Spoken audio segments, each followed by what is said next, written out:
Hey YouTube, it's Elizadeath Darkness. Welcome back to my channel. And as promised, we're going to talk about our dating lives, our failures, misfortunes, and learned lessons. But mostly for her. So basically what we're going to be talking about is what we've been going through for the past 6 weeks. She has a list. I do not. Because she is cursed. But first, before we talk about our own individual experiences, I want to kind of relate to basically what it's like being edgy girls out in a normal world. I don't know about you, but I feel like when guys look at me, it's kind of like an Animal Planet TV show. Like, look at that exotic creature in their natural or unnatural environment, not giving a shit. Yeah, that is definitely what it is. And then there's some kind of exotic creature that they just want to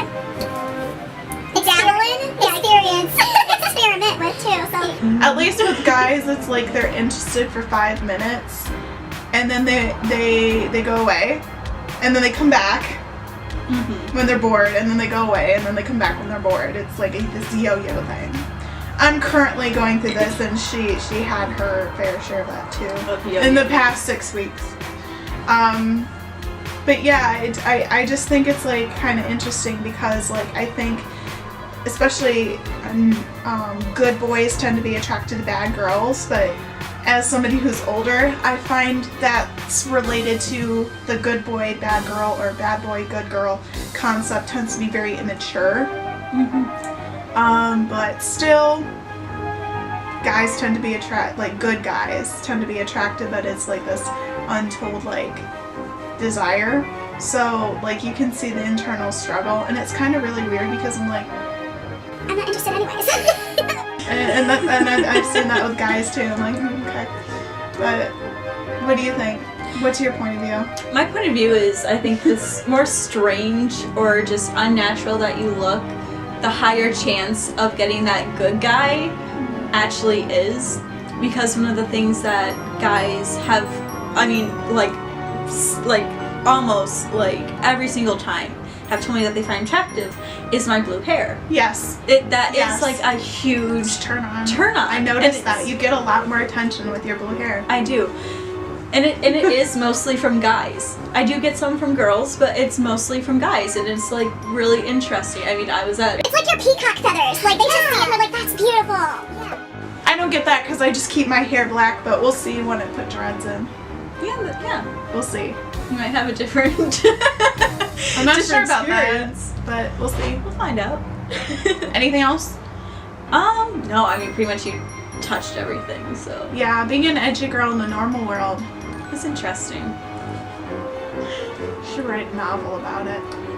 Yeah. We have novel ideas for her, including her curse, her curse and other things. Curse and other things. Yeah. I'm this close to getting my own LLC for my own creative endeavors, just to make sure I can get easy copyright stuff, and I'll allow friends to use my LLC to protect their stuff too. Yes. So we can publish, we can create and do stuff. That'd be fun. But to be able to have an outlet to do it legally and safely. Right. But anyways, back to this topic at hand. Because she has the list, I'm gonna make her go first. All right. The past 6 weeks. Past 6 weeks. So pretty much, how this whole thing even really started was back in February, my husband and I decided to separate. So that was kind of like the catalyst for all of these men just falling at my feet. It's raining, hallelujah, it's raining men, amen. So that brings us to guy number 1, who I am going to nickname Lenny. So I had a crush on him for some time. We worked together with a community theater. We would go out as a group and stuff. Ignore that. It's just Facebook. That's not important.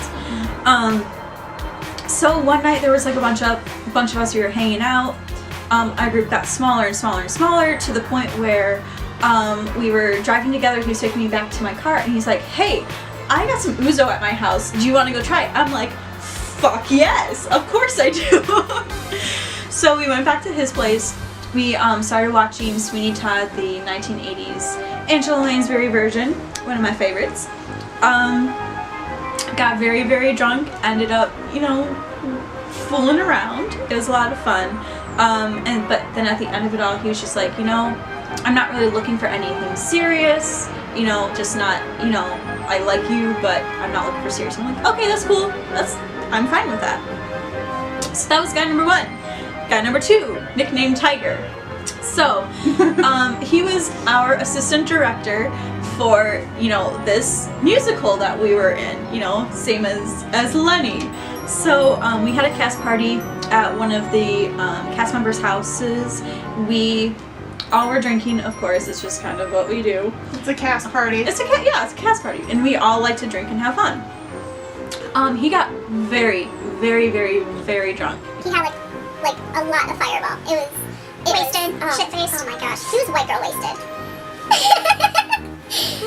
So, at the end of it all, the people who owned the house were already in bed, and it was me, him, and another guy. And we were basically on tiger duty, meaning that we had to watch him like a child because he was so drunk he could not do things for himself. So we had basically gotten him like laid down, tucked into like the couch and stuff, and he decides to just like get up and go in the kitchen. I'm like, ah. So I get up and I'm like, dude, what are you doing? And he's like, I'm just getting some water. And I'm like, okay. So then he's in the kitchen just standing around, and he starts putting the moves on me, and I'm just like, oh no. No, not interested. Please, just no. And he starts like, you're so beautiful, like, and I'm just like, oh, why? Don't touch me. Yeah. and I'm pretty good at taking this stuff in stride, so I'm just like, yeah, okay, thanks. Thank you for the compliment. So let's get you back into bed.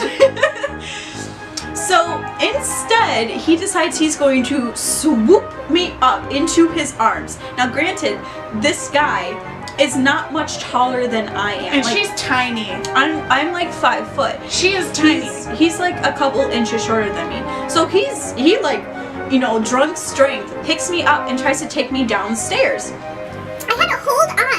Hobbit and Hobbit. Sorry. They're so small, I'm sorry. When I hug her standing up, like my chin just rests on her head. Yeah, I'm short. But I have to say it. Continue. So yeah, I'm grabbing onto the door frame to prevent myself from going down the stairs in his drunk arms. And I'm just like, no, don't do this. You are going to regret it. You are really drunk. You know, if I promise to go downstairs and talk to you, will you just please put me down? And he's like, okay, yeah. So he puts me down and we go down the stairs and he tries to lay me down onto the workout bench. I'm just like, I'm like, no, remember, we're just talking here, okay? So, we're talking, he's telling me about how, like, he's never held hands with a girl, he's never kissed a girl, he's never held a girl, let alone dated or had sex with a girl, and I'm just like, why me? Like, my brain is just like, yeah, so basically he keeps trying to get in my pants, and I'm just like, dude, no, if it's your first time, don't. You don't want it to be super drunk like this. Like, it's not. You want it meaningful, at least. Yeah, if you want it meaningful, don't. Yeah. Alright, so that brings us to guy number 3, whose nickname is Einstein. So, I'm in another play, and we have the stage direction that our director gave us. To another guy to grab my ass with his eyes. It's a good stage direction. It's really funny. It fits in with what's going on, you know. And so, like, it was a joke. It became like the joke of the night. Mm-hmm. I liked it. So, like, a week goes by, and I had posted a picture of myself shortly before we were doing D&D. Mm-hmm. And this particular guy saw the picture and, you know, was like, oh, so you play D&D. And so, like, he's chatting me up and we're talking about D&D and things like that. And just kind of randomly out of the blue, he just made the joke about grabbing my ass with his eyes. And it was like... With the picture. Yeah. I was like... I don't see how this fits in, so I'm just gonna ignore it. So I ignored it. Didn't say anything. He messages me like a day or two later, and like he's, you know, chatting me up and stuff, asking me out on you know, dates basically, saying, hey, you want to go do something? You know, we could go to like the DIA or blah blah blah. I'm like, wait a minute. If anybody's taking you to the DIA, it's me, because I already talked about this. Exactly. Because I go to school by and I get free parking in that. Yeah. So, Einstein. And then like your own date idea. That's my date with her. Just saying. So yeah, just flirted a lot, you know, and we're friends, we talk, but just not interested. So that brings us to guy number 4, who I have nicknamed Luchador. Now, by this time, I had gotten a Tinder, gotten a Bumble, you know, just put myself out there more, and I found him on Tinder. Really cute. He had like really like good pictures, you know, really funny, you know, bio. That's something that really gets to me is humor. Like if you're funny, like that's like instant I like you.